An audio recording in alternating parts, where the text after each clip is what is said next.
Cattle population भी लगभग 5% के रेट से बढ़ रही है, यानी कि लोग डेयरी में इंटरेस्ट ले रहे हैं।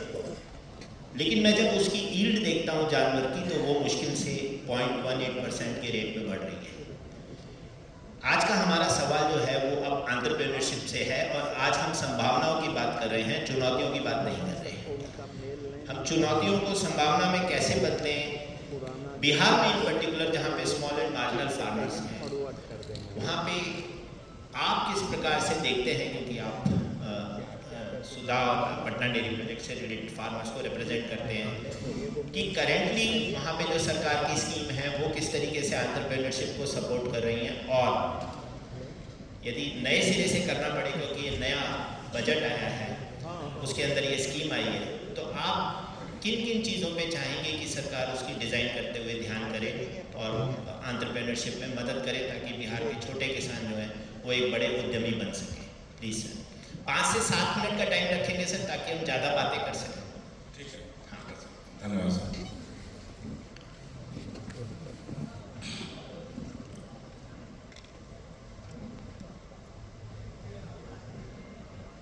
इस 52वें आईडीए के किसान सेशन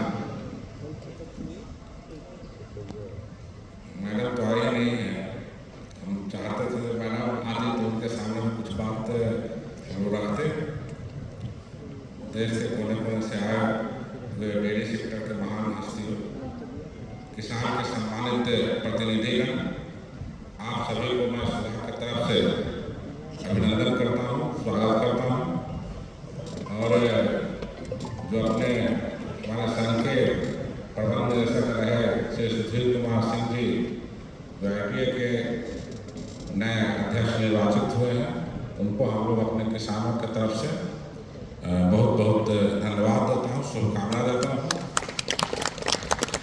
और पटना डेयरी के संस्थापक अध्यक्ष स्वर्गीय वर्गीज कुरियन साहब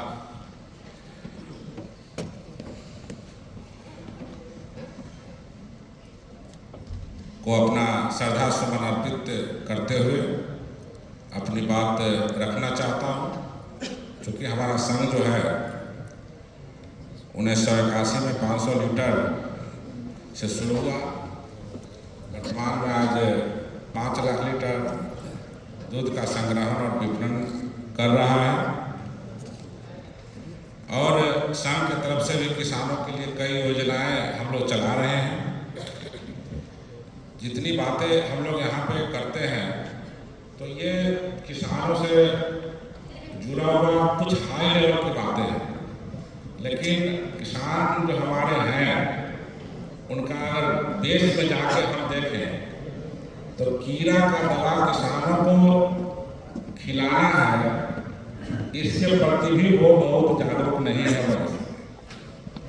जो बेसिक जरूरत है, जो हर 4 महीने में कीड़ा का दवा उसको चाहिए, उतने जागरूक ये हमारे किसान नहीं हैं और वो नहीं खिलाते हैं।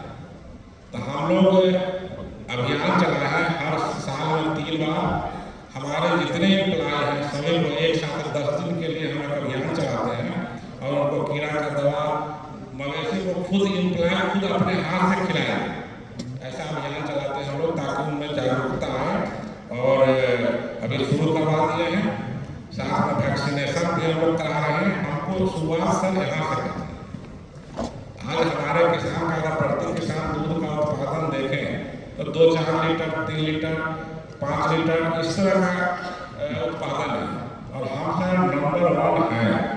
तो नंबर 1 है, हम अपने जो शक्ति है, हमारा जो ताकत है, उसका हम 5% उपयोग कर रहे हैं। नंबर 1 है। अगर 7% हम अपने एफर्ट लगा दें तो हम दुनिया का कुल उत्पादन का 75% दूध का उत्पादन हम ही लोग कर रहे हैं। ये हमारी ताकत है, हम उसका उपयोग नहीं कर पा रहे हैं, ताकत है। तो ये तो हम जहाँ तक हम देख रहे हैं। और अभी हमारे किसान नस्ल के विषय में भी उनको बहुत पता नहीं है। अभी हम पंजाब गए थे सर, एक बड़ा अच्छा इसमें लगा था, मैं वहाँ भी गया था और 80 लीटर का गाय मैंने देखा है। हाँ, तो मतलब हमारे किसान को अगर हम बताएं कि 80 लीटर का गाय देखे हैं, तो हमारे किसान तो हमें भी पता है कि आप झूठ बोल रहे हैं। तो हमारे अंदर सबसे ज़्यादा जागरूकता की जरूरत है हमारे किसानों, उनको देश दुनिया की बातें बताने की जरूरत है, ट्रेनिंग का जरूरत है। और जहाँ तक बिहार जो हमारा राज्य है, तो या तो बाढ़ या सुखाड़ उसका नियति बन गया है, या तो बाढ़ आना है नहीं तो सुखाड़ होना है। तो कृषि में बहुत अच्छा तो हम नहीं कर सकते हैं, लेकिन पशुपालन में हम बहुत बेहतर कर सकते हैं।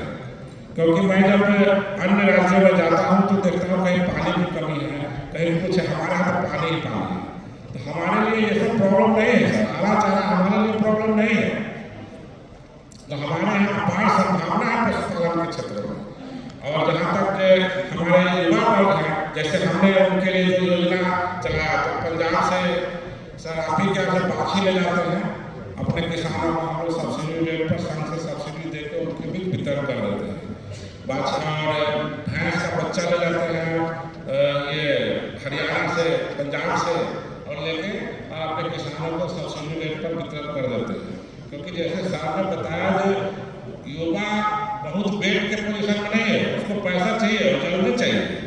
तो बेड के पोजीशन में हम लोग भी नहीं है, हम भी चाहते हैं जल्दी से जल्दी हमारे किसानों का इनकम बढ़े। इसलिए सीमेंट भी दे, जहाँ से जो सहयोग हमसे मन करे हम उसको करें, तब जाकर वो उसको उतना ही तेजी से करने को भी तैयार है। और ऐसा नहीं कि युवा इसको करना नहीं चाहता है, युवा तो काफ़ी उत्साहित होकर इसको कर रहा है, बशर्ते कि उसके लाभ उसका इनकम। वो ऐसा नहीं है कि वो सिस्टम से धीरे धीरे धीरे करे, नहीं। अगर उसको लगे कि 50,000 रुपया 25,000 रुपया 1,00,000 रुपया महीना हम कमा सकते हैं इससे, और कमाता भी है, तो कर रहा है। लेकिन उस तरह का उसको हमको सुरक्षा, ट्रेनिंग, जानकारी देना होगा। तो यहाँ पर हम लोग जैसे किसान जो हमसे किसान जुड़े हुए हैं, उनका अगर डेथ होता है तो हम 1,00,000 रुपया सरकार की तरफ से हम लोग देते हैं। उनका मवेशी का अगर डेथ हो गया, दूध दे रही है, तो हम 25,000 रुपया अपने संघ की तरफ से उनको देते हैं, ताकि तुरंत वो फिर से कुछ पैसा अपना भी लगा के एक मवेशी खरीद के और हमको दूध दे। इंश्योरेंस कंपनी के ये डीजीएम साहब हम लोग के साथ हैं, लेकिन मवेशी का इंश्योरेंस हमारे यहाँ करवाना सबसे कठिन काम है। आदमी के इंश्योरेंस कराने में तो कोई प्रॉब्लम नहीं है, एक को बुलाओ 100 आएगा, लेकिन मवेशी का इंश्योरेंस जब कराने की बात होती है तो मतलब लगता है कि अगर 60,000 की गाय का कराना होता है, कम से कम 2-3 हज़ार रुपया तो लग ही जाएगा, बड़ा मुश्किल होता है उसको। तो वो सब कमियाँ है सर, उसको हम लोग को अगर दूर कर पाए तो शायद ज़्यादा सपोर्ट मिलेगा। उसके बाद